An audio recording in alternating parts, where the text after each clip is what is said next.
사도행전 1장 6절로 11절 말씀, 사도행전 1장 6절로 11절 다 찾으신 줄 알고 한 절씩 교독으로 읽겠습니다. 저희가 모였을 때에 예수께 묻자와 가로되 주께서 이스라엘 나라를 회복하심이 이때니까 하니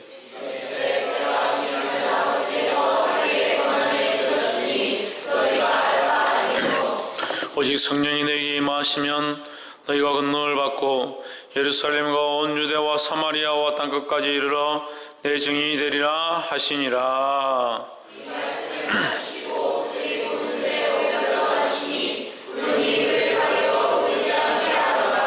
올라가실 때 제 아들이 야세히 하늘을 쳐다보고 있는데 흰 옷 입은 두 사람이 제 곁에 서서 이르되 갈릴리 사람들아 어찌하여 서서 하늘을 쳐다보느냐. 너희 가운데서 하늘로 올리우신 이 예수는 하늘로 가심을 본 그대로 오시리라 하였느니라. 아멘. 기도합시다.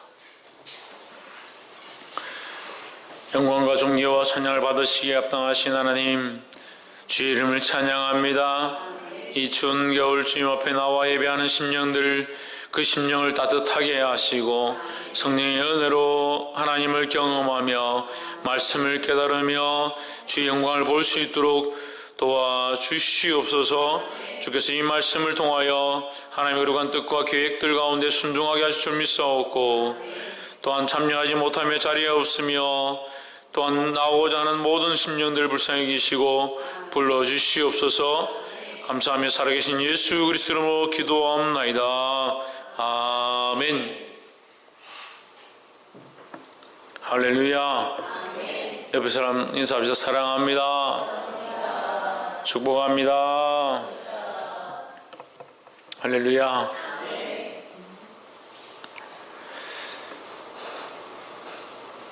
교회에 빠진 자리가 있고 또 이제 새로운 분들도 오고 항상 이런 일들이 있어서 참 마음이 아프지만 자리를 지키는 것이 중요하며, 또 우리가 기도하는 것은 그 심령들이 세상의 헛된 것들을 쫓아가지 않고 다시 하나님 앞에 돌아오기를 기도하고 있습니다.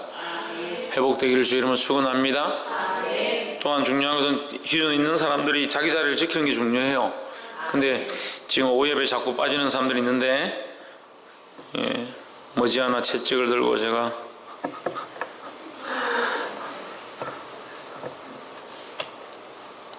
옆에서 한번 보십시다. 주의 말씀에 순종합시다. 사실 말씀에 순종하기 싫으니까 예배를 참석 잘 안 하고, 말씀에 순종하기 싫으니까 이 교회 있기 힘든 거예요.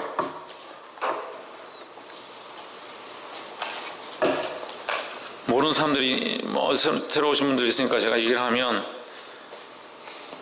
우리 교회가 지금 주일 날 예배 때 한 70명, 80명까지 늘었습니다.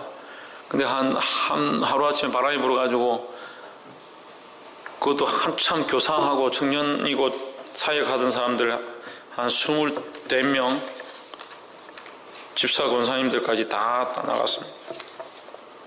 그 주 원인이 뭐냐? 연애를 자유롭게 하게 해달라.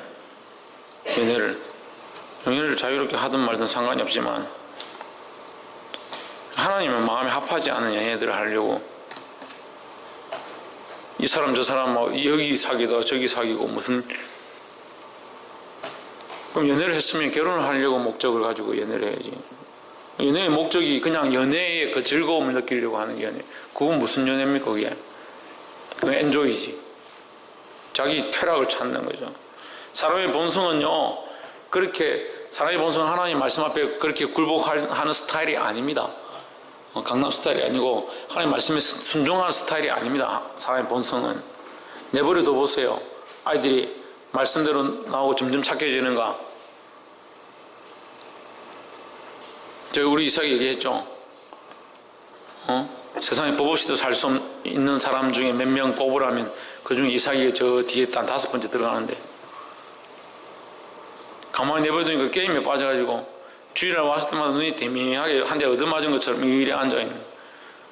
오늘 보니까 이 친구들하고 내 게임하러 다니다 잡혔어, 저한테. 정신을 차리고 지금 차린 게 조금 나아요. 아직 100%는 아니지만. 내버려두면 잘 되는 게 아니에요. 내버려두면 이게 선한 길로 가는 게 아니에요. 그 심지어 나간 사람이 저한테 무슨 얘기를 하냐면, 우리 교회는 왜 오전 예배, 오후 예배 다 드리라고 하느냐.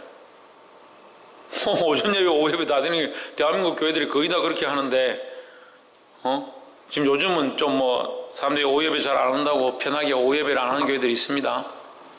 서울산 교회도 지금 보니까 오후 예배라는 명목은 있는데, 오후 예배를 오후 예배로 안 하고 1부, 2부, 3부, 4부를 오후 예배로 드려요. 그러니까 아침에 9시, 11시, 1시, 2시, 이렇게가 2시 예배가 무슨 오후 예배인 것처럼 그렇게 딱 드려요. 우리가 오전, 오후로 나누는 목적은 이게 실제가 그게 중요한 건 아니지만, 그 하고자 하는 목적이 뭔가, 이 동기가 뭔가가 중요한 거거든요. 한국 교회가 새벽 기도를 중요시 하는 게 있습니다. 이유가 있어요. 왜 중요하게 생각합니까? 하루의 시작을 하나님 앞에 드리겠다 이 말이죠. 그리고 그 하루를 하나님 앞에 드림으로 하나님 주장해 주시고 인도해 달라고 새벽을 주님 앞에 드리는 거예요. 근데 우리는 이제 아이들이 많고 청년들이 많으니까 저녁을 드리죠. 저녁을 드리면서 오늘 하루를 돌아보죠. 그 의미가 있는 거예요. 그것도 그 하루를 돌아보고 우리가 이삭이 뭡니까? 들판에 나가서 해질 무렵에 무릎 꿇고 하나님 앞에 묵상하는 것처럼 하루를 돌아보고 하나님 앞에 기도하는 거예요. 아브라함이 고기를 쪼개놓고 석양이 질 때에 솔개가 올 때에 물리치고 했던 그 밤에 해가 질 무렵에 하루를 정리하고 이제 잠자리에 들어야 될 그 전에 하루를 하나님 앞에 돌아보고 인생을 하나님 앞에 다시 맡긴다 하는 거예요. 내일은 더 주를 위해 살기 원합니다. 이렇게 의미가 있습니다. 오전 오후 예배를 왜 이렇게 드리냐? 주일을 성수한다는 거예요. 성수 주일을 거룩하게 여긴다. 거룩하게 여기서 내가 내 마음대로 살지 않고 하루를 주님 앞에 드리고자 한다는 거예요. 원래는 새벽 기도, 아침 예배, 저녁 예배, 옛날에는 7시 반에 예배 드렸어요. 우리 그랬죠? 7시 반에 교회 종을 칩니다. 땡 소리 납니다. 그럼 교회 쫓아가요. 보이든 안 보이든. 할머니 호롱불 들고 이렇게 들고 이게 교회 가서 예배 드리고 그렇게 했어요. 그렇게 하면서 하루를 드린다. 오전과 오후를 드리면서 하루를 드린다. 그래서 지금 이제 다들 이게 삶이 그렇게 하니까 오전 오후로 해서 저녁 예배가 아니고 오후로 해서 오전도 하나님 앞에 드리고 오후도 하나님 앞에 드린다. 그래서 하루를 하나님 앞에 드린다. 이런 의미로 주일을 드리는 거예요. 근데 오전 예배만 드리자. 그럼 1부, 2부, 3부, 4부. 그래서 선택을 하는 거예요. 7시 반에 예배 드리고 어떻게 해요? 가족들 다 태우고 하이킹 가는 거예요. 피크닉 가요, 피크닉. 그게 무슨 성수주의라고 무슨 관계가 있어요? 이게 어디서 시작하는 게 발단이 뭐냐는 거예요. 자기를 위한 거, 자기를 위한 거. 그래서 연애하겠다. 자기들 자유로운 연애를 허락해달라. 안 된다. 제가 손을 껐습니다. 너가 믿음으로 연애해야 하고, 연애도 하나님께 기도하고 해야 되고, 그 믿음으로 선택한 자와 될 수 있으면 결혼까지 하겠다는 계획으로 연애를 해라. 그렇지 않으면 교회가 문란해진다.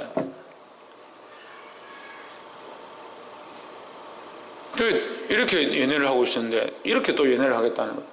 연애를 하고 있는데 왜 또 이렇게 연애를 이 삼각관계, 사각관계를 교회 안에 만들고 그래서 책망했습니다. 나갔습니다. 나가서 자기들끼리 연애를 합니다. 다 깨졌습니다. 다 깨졌습니다. 그 20몇 명이 나갔습니다. 자기들끼리 연애하겠다 나가서 물어보세요. 다 깨졌습니다. 결혼은 무슨 결혼? 군대 가니까 딴 사람 되고 군대 가니까 까만 고무신 파란 고무신 되고 한 3개월 못 넘겨. 그래서 아이들이 안에 유행하는 게 1000일이 지나면 기적이다. 중학생들 요즘 중학생들도 연애합니다. 초등학생들도 연애합니다. 초등학생들도. 홍채영 그렇지? 초등학생들도 연애를 해요. 남자친구 여자친구 사귀어요. 초등학생들도.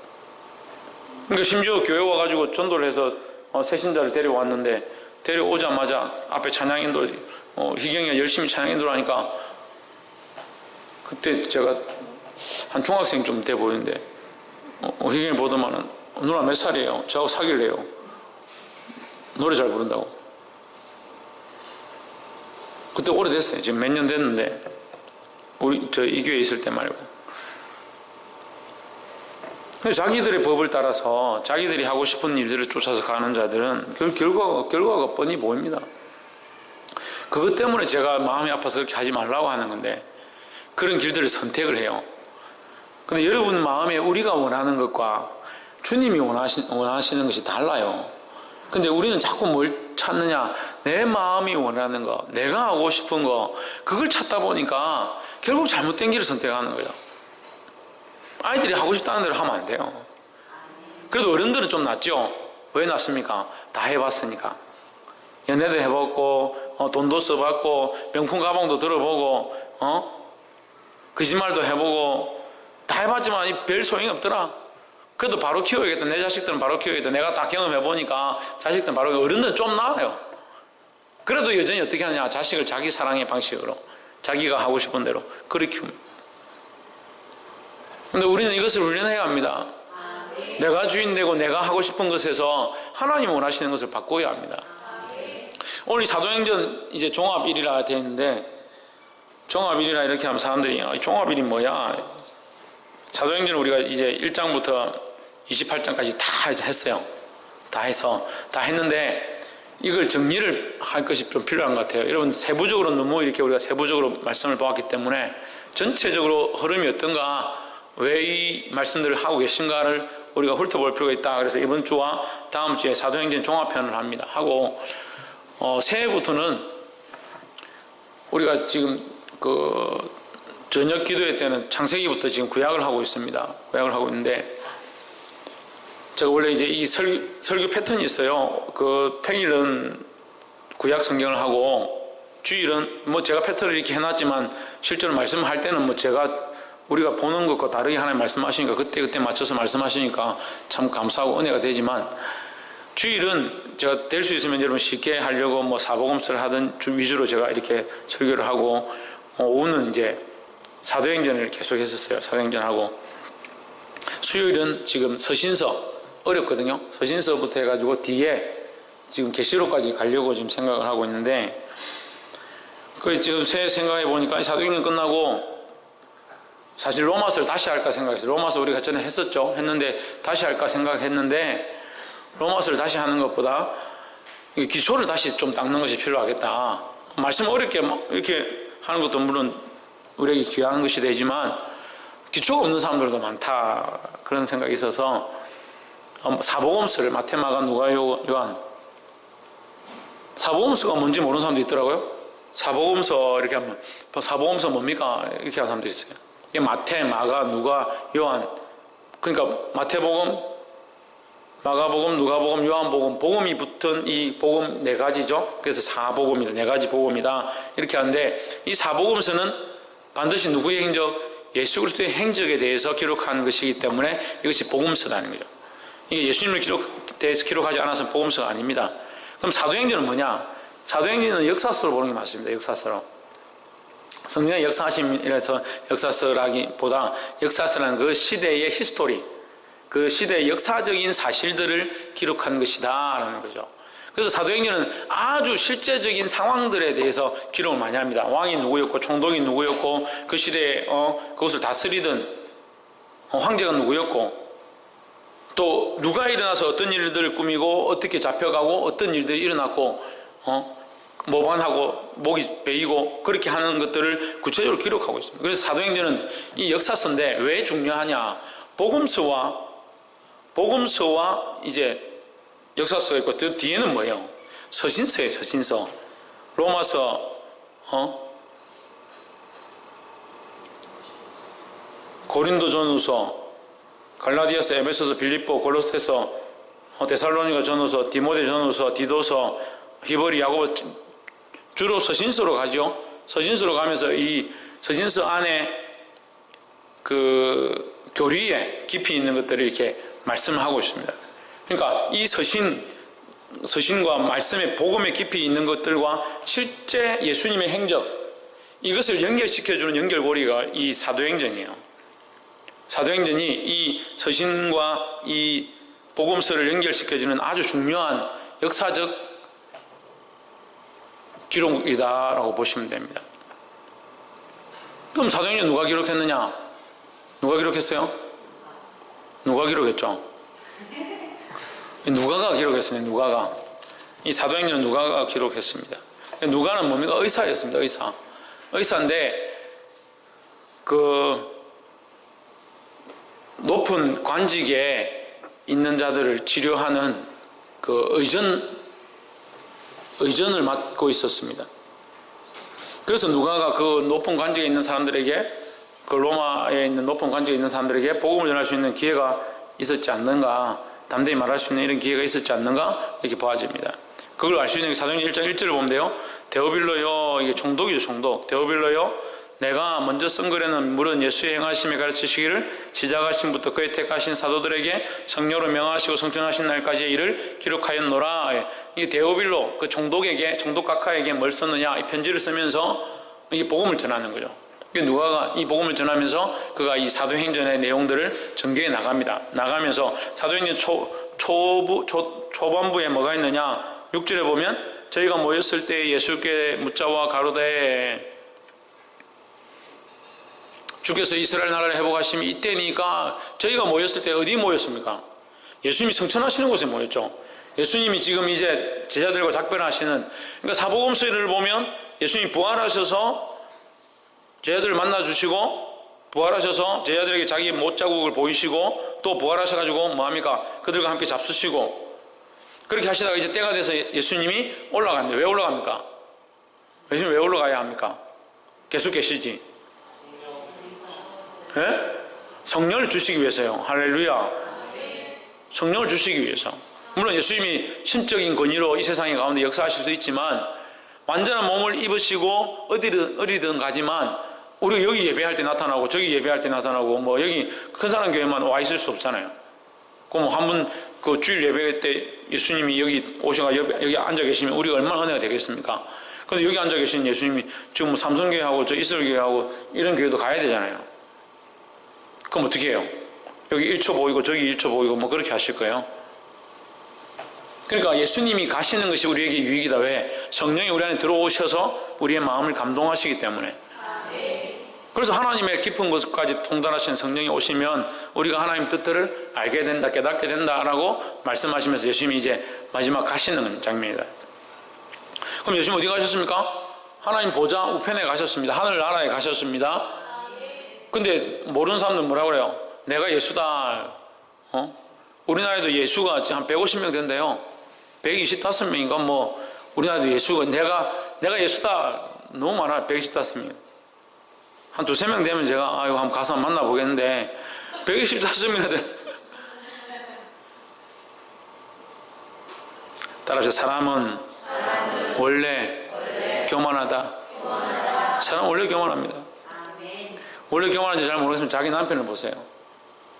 자기 남편을 한번 봐보세요. 집안이 다 망해도요, 그래도 내가 한 게 있다 이거 이런, 사돈 사업이 다 말아먹어도 내가 한 게 어디고 이런 소리 합니다. 죽기 바로 직전이 돼도 내가 젊었을 때 내가 어떻게 잘 나갔는지 아느냐, 그런 자랑합니다. 참 남자들 참 특이하죠. 그럼 여자들은 괜찮느냐? 여자들도 만만치 않습니다. 내가 키가 니보다 얼마나 큰 줄 아냐? 내가 눈썹이 얼마나 긴 줄 아나?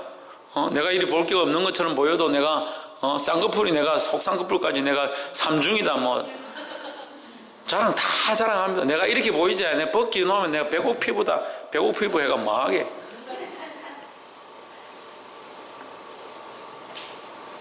남자들 여러분 웃죠? 진짜로 남자들 노는 거 한번 보세요. 청년들 학생들 모여가 놀잖아요. 그러면 야 내 눈 좋대 바래. 난 저 글자도 보이는데 보이나? 나는 안 보이는데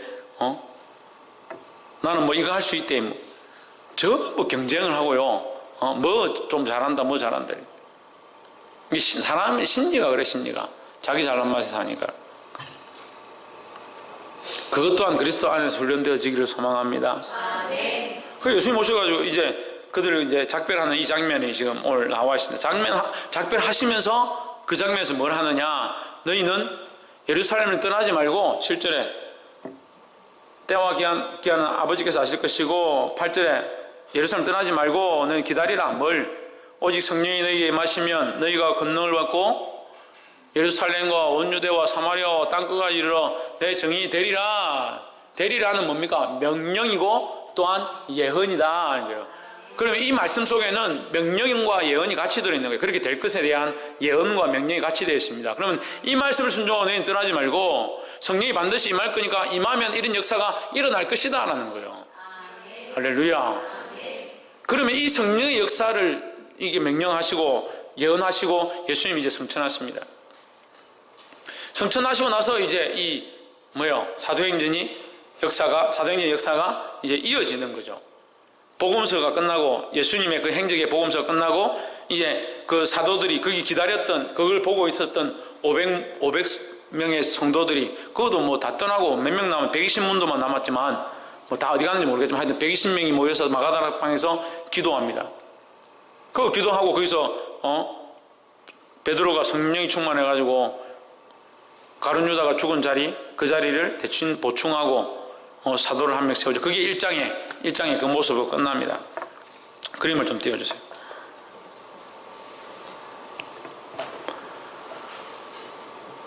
잘 안 보이죠? 보입니까? 네. 이게 뭐냐면요.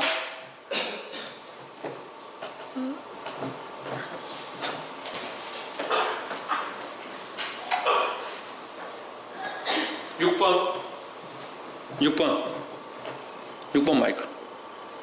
제가 찾은 그림 중에서 제일 그래도 잘 만들어 놓은 이걸 띄워준데 6번 마이크 좀 올려주세요. 이게 뭐냐면 이게 지중해예요. 지중해. 이거 간단히 그렸지만 지중해 바다를 그려놓고 복음을 진보에 됐어요. 예루살렘과 온 유대와 사마리아와 땅끝까지 이르러 내 증인이 되리라 그랬어요. 그 예루살렘, 여기 예루살렘이에요. 1번 해놓은 게 지금 1장의 사건이에요. 1장 뭐라 되어 있습니까? 성천이라고 되어 있어요. 성천.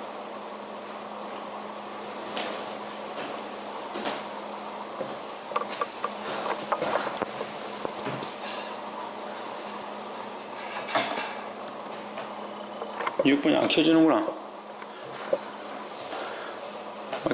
하나 다른 거 가죠. 자, 그 1장에 성천이라 되어 있죠. 그리고 예수님의 성천을 기록했습니다. 성천이 어디서 일어나냐? 예루살렘에서 일어나죠. 2번은 뭡니까? 2번 뭐라 되어 있습니까? 오순절이라 되어 있죠. 오순절 마가다락방에 오순절날 마가다락방에 120명 성도들이 모여 있는데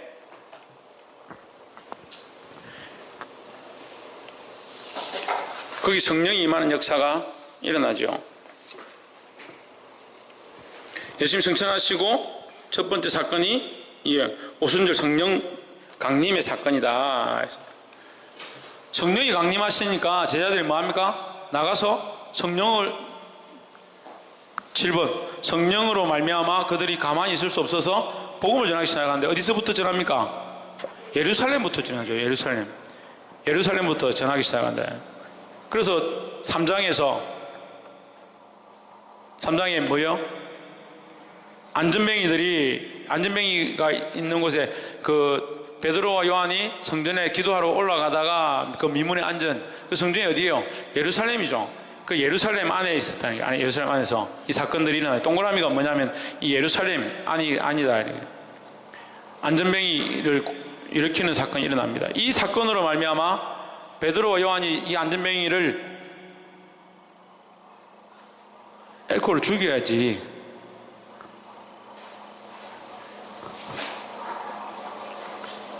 이 안전뱅이를 고친 사건으로 말미암아 바리새인과 서기관들이 어떻게 하냐? 베드로 요한을 죽이려고 하는 거예요. 네가 누구 허락을 받고 그렇게 했느냐? 그래서 이 사람들 어떻게 해요? 감옥에 가둡니다. 그 4장에서 감옥에 가둔 사건이 나오죠. 그 4장에서 그럼 너희 안전뱅이를 막 이렇게 획책하죠. 베드로를 욕해라 하니까 나는 모르겠다. 나는 모르겠지만 내가 지금 아는 것은 일어나서 내가 걷는다는 것이고 하나님은 내가 지금 이렇게 나왔다는 사실이다. 이렇게 했죠. 5장에서 두 사람이 죽습니다. 이 4장에서 그 사건으로 인해서 그 베드로 요한은 다시 풀려나죠. 혐의가 없으니까. 잘못이 없잖아요. 병자 고쳤다고 죽일 수는 없잖아요. 그래서 베드로 요한은 풀려납니다. 그 6장에 와가지고 두 사람이 죽었는데 5장에 와서, 여러분 화면을 보시고 5장에 와서 두 사람이 죽습니다. 그 두 사람 누구예요? 아나니아와 삽비라죠. 그래서 지금 성령의 역사가 막 일어나고 지금 교회들마다 사람들이 돌아와가지고 2장에서 오순절 사건 때 하루에 3,000명씩 5,000명씩 회개하니까 교회가 막 이렇게 커지고 있는데, 그때 이 5장에서 아나니아와 삽비라도 좀 은혜를 받은 것 같아가지고 자기들이 기적을 보고 이렇게 하니까 놀래가지고 자기들 땅을 팔아가지고 하나님에 바친다고 팔아놓고 어떻게 해요? 그걸 반은 숨기고 조금 숨기고 자기는 조금만 하나님에 드린 거예요. 그러니까 너희가 나를 속이는 것이 아니고 이것은 하나님을 속이는 것이다. 그래서 베드로가 얘기하니까 아나니아와 삽비라가 죽었습니다. 아나니아가 죽고 나중에 삽비라가 다시 왔는데도 계속 거짓말을 하죠. 그래 아나니아를 데리고 싣고 나가던 사람들의 손에 다시 삽비라도 같이 나가게 됐습니다. 그런 소식이 전파되니까 이 예루살렘에 완전히 이 하나님에 대한 두려움, 예수 그리스도에 대한 두려움, 복음에 대한 두려움, 이 복음이 급진전하게 전파되기 시작해요. 그래서 사람들이 너무 많이 모이니까 문제가 뭐냐, 6장에서 사람들이 너무 많이 모이니까 특히 그때도 이제 여자들이 문제였던 것 같아요. 부녀들이 교회만 붙어 있는 거예요. 집에 안 가고. 좋아가지고 교회 다 붙어 있죠. 교회 와가지고 교회 청소하는데 김 집사 청소하는데 박 집사 또 청소하고 박 집사 닦은데 이렇게 닦아가 안 된다 그래가지고 정 집사 행주 가지고 또 닦고 그렇게 해가지고 또 교회가 뭐 북적북적하는데, 그렇게 하다 보니까 이제 가정이 소홀해지는 거예요. 그래서 사람들이 이제 원망하기 시작합니다. 공개를 일삼는 것을 원망하니까 이래가 안 되겠다. 사도들은 전부 말씀하는 것과 기도하는 것만 전념하고 이 돈은 따로 맡은 자가 맡고 또 복음을 전하는 일은 또 집사들을 세우자 이래서 7명의 집사를 세웁니다.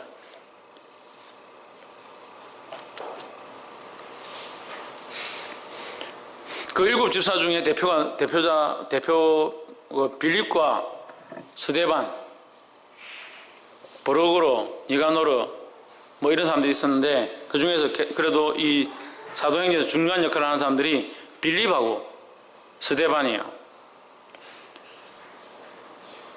스데반은 7장에서 순교를 합니다. 7장에서 이 스데반이 복음을 전하고 하나님의 말씀을 공회 가운데서 선포를 하니까, 그러니까 그 공회라는 것은 교회죠. 회당에서 이 사람들이 모였는데, 바리새인과 성경들이 모였는데 거기서 강력하게 하나님의 말씀을 전하고 예수님 살아나시고 그 예수 그리스도 우리가 믿어야 된다 이걸 말하니까 바리새인과 설교관들이 이게 분위기가 가득한데, 그 예수를 너희가 죽였다 이렇게 하니까 이를 가는 거죠. 그 듣기 싫으니까 길을 막 틀어막고 소리를 지르면서 가서 돌로 쳐 죽입니다. 이 쳐 죽일 때에 스데반은 뭐라고 합니까? 스데반은 이 사람들의 표정은 우리가 안 봐도 훤한 거예요. 이를 가면서 길을 틀어막고 소리를 지르면서 돌로 쳐 죽이는 자의 모습과 스데반은 천사 일구가 같더라. 그가 누구를 바라보고 내가 하나님과 그 보좌 우편에 앉으신 예수님을 보노라. 그 하나님과 예수님을 바라보는 그런 영적인 체험들을 하는 거죠. 그 비교가 되는 거예요. 그래 교회 안에 종교신앙을 종교성을 가진 자가 오히려 더 문제예요. 종교성을 가진 자들이 얼마나 비교가 돼요. 종교성만 가진 자와 성령의 은혜 가운데 살아가는 자와 이 비교가 되는 거예요. 오늘 우리 교회도 마찬가지예요. 우리도 마찬가지예요. 우리도 하나님 앞에 종교성으로 나와 있으면 안 됩니다. 신앙심으로 내가 이 예수 교회 안 다니면 내가 안 되겠다. 종교를 뭐 가져야 그래도 불안한데 좀 괜찮지. 천만의 말씀이에요. 그래서 스데반이 순교하는데 그 순교 현장에 누가 있었느냐? 누가 있었습니까? 바울이 있었습니다. 바울이. 그 돌에 맞아 죽는 그 상황에 바울이 정인으로 서서 그 중에서 유력한 자, 그러니까 그 중에 잘 나가는 자, 예를 들면 우리말로 하면 이제 똑똑한 자, 똑똑하고 유력하고 잘 나가고 사람들이 인정하는 유대인이었다는 거죠. 그러니까 그 바울 앞에 그 사람들이 옷을 벗어서 겉옷을 벗어서 그 바울 앞에 발 앞에 내려놓습니다. 그게 자기가 정인이 된 거예요.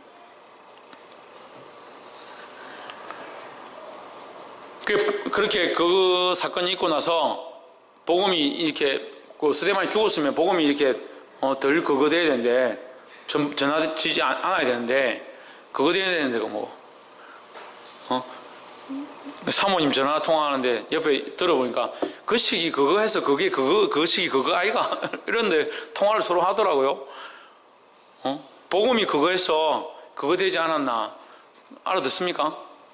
복음이 이 많은 환란이 있어서 전해지지 않은 거 아닌가? 그렇지 않습니다. 복음은 살아있기 때문에 그 사람들이 핍박하고 그 환란 가운데 있다 하더라도 살아있기 때문에 복음은 전해진다는 거예요. 할렐루야. 그래서 이 복음이 전해졌다는 거예요. 더 이 사도들과 이 성도들은 이 예루살렘에 임한 스데반의 죽음과 이 환란으로 인해서 흩어졌는데 흩어져서 뭐하냐?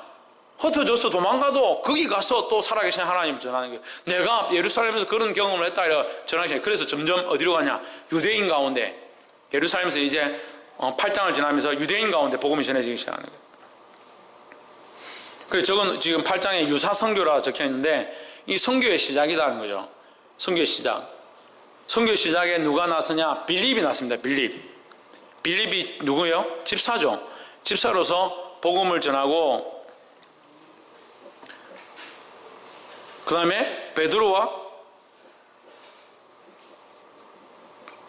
베드로와 안드레가 함께 나가서 복음을 전하는 이 일들이 일어납니다. 9장에서 예루살렘에서 이미 핍박해가 스데반을 죽였던 이 바울이 자기가 사울이죠. 사울이 자기 생각하기에 이 돌을 내가 없애야겠다. 자기가 지금 이런 일을 했고 자기가 유력한 자로서 정인이 돼서 남들이 자기 앞에 이제 옷을 벗어서 나왔으니까 내가 앞장서서 이것을 반드시 없애겠다. 그래서 사울이 나가지고 다메섹으로 가는 중에 저기 보면 9번 보이죠? 사울의 9장. 이 9장이에요. 사울의 핵심 옆에 글자가 좀 지어졌는데 수리아입니다. 수리아 그 바로 밑에가 아자 있는 밑에가 다메섹이에요. 다메섹. 그러니까 동그라미 있는 저 큰 동그라미 있는 데서 1, 2, 3, 4, 5, 6, 7 돼 있는 저 동그라미 안에서 이제 밖으로 가는 거죠. 다메섹은 어디냐? 수리아 밑에니까 예루살렘 밖이죠. 요 가는 길에 다메섹에서 그런 게 다메섹 도상 가는 길에 다메섹으로 가는 길에 빛이 비춰가지고 사울이 거기서 회개하고 주여 네 시오니까 나는 네가 핍박하는 예수다 이 얘기를 듣는 거예요. 그 앞을 볼 수 없어서 사람들이 이끌려서 다메섹에 들어갑니다. 들어가 있는데 10장에서 이 사건이 벌어지죠. 10장에 고베 만남이라 되는데 고베 만남이 뭐예요?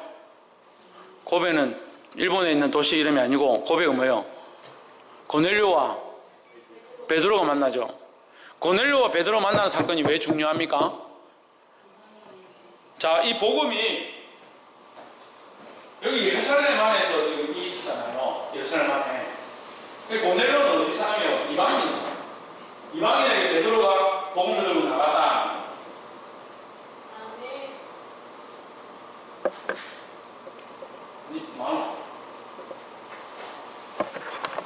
그래서 이 사건이 중요하다는 거죠. 이것이 이제 예루살렘과 온 유대와 사마리아와 왔다 끝까지 이 사건에 이제 예수님의 명령 앞에 이 뜻이 전개되어 간다는 거예요.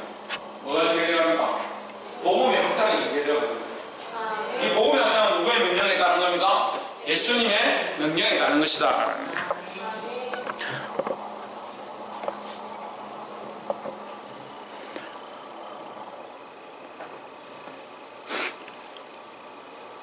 그리고 마지막에 이제 11장에 선교 보고 11장에서 선교하고 돌아와서 보고하는 장면이 있습니다.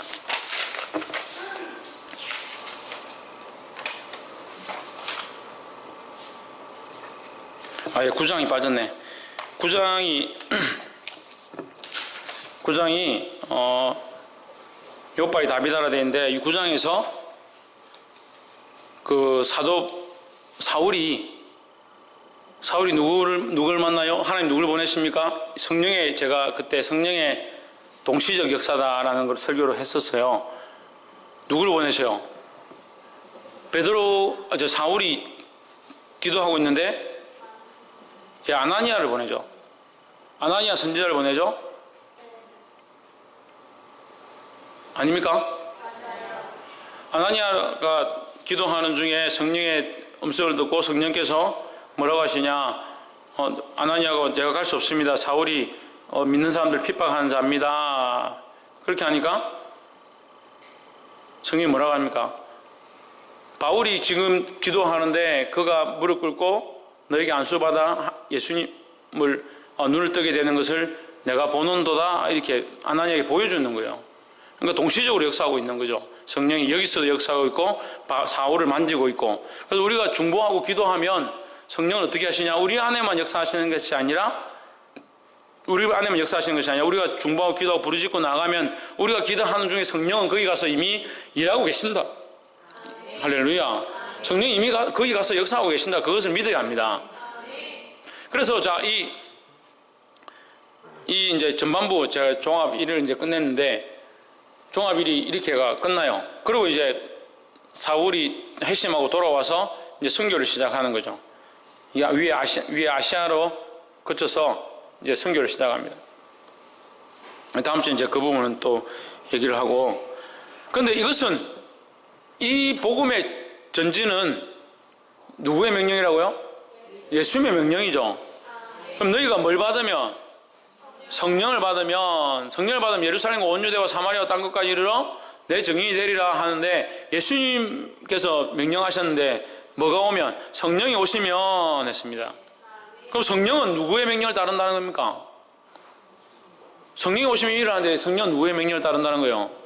예수님의 명령을 따른다는 거죠.